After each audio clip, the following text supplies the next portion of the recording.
UP police SI भर्ती परीक्षा में हिंदी के पेपर में पूछे गए एक सवाल को लेकर बड़ा विवाद खड़ा हो गया है। दरअसल सवाल में पूछा गया था कि अफसर के अनुसार बदल जाने वाले को क्या कहते हैं।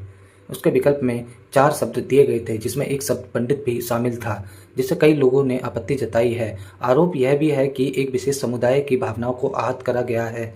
इस मामले को लेकर भाजपा के ही प्रदेश मंत्री अभिजात मिश्रा ने सीएम योगी आदित्यनाथ को पत्र लिखकर शिकायत की। इस पूरे मामले की जांच की मांग भी की, साथ ही पेपर सेट करने वाले कमेटी के जिम्मेदार लोगों पर कार्रवाई की मांग उठाई है।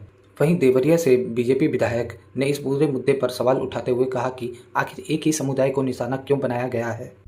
साथ ही डिप्टी सीएम ब्रजेश पाठक ने ट्वीट कर कहा कि अगर किसी की भावनाएं आहत हुई हैं तो दोषियों के खिलाफ कड़ी कार्रवाई की जाएगी।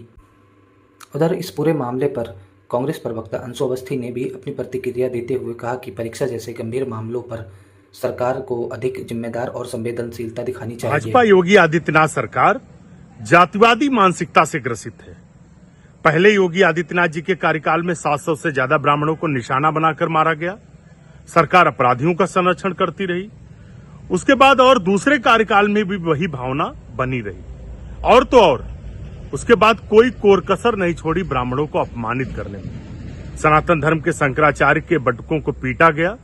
शंकराचार्य को कालनेमी बताया मुख्यमंत्री जी ने, और उसके बाद घूसखोर पंडित पिक्चर बनाई। और अब परीक्षा में भी अवसरवादी कौन होते हैं उसमें एक विकल्प ब्राह्मण दिया है, पंडित दिया है।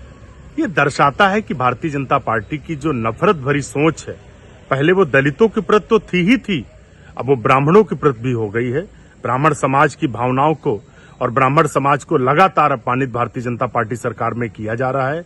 समय आने पर ब्राह्मण समाज इसका हिसाब किताब करेगा। फिलहाल इस विवाद के बाद प्रश्न को रद्द करने और भविष्य में प्रश्न पत्र तैयार करते समय अधिक निष्पक्षता बरतने की मांग तेज हो गई है।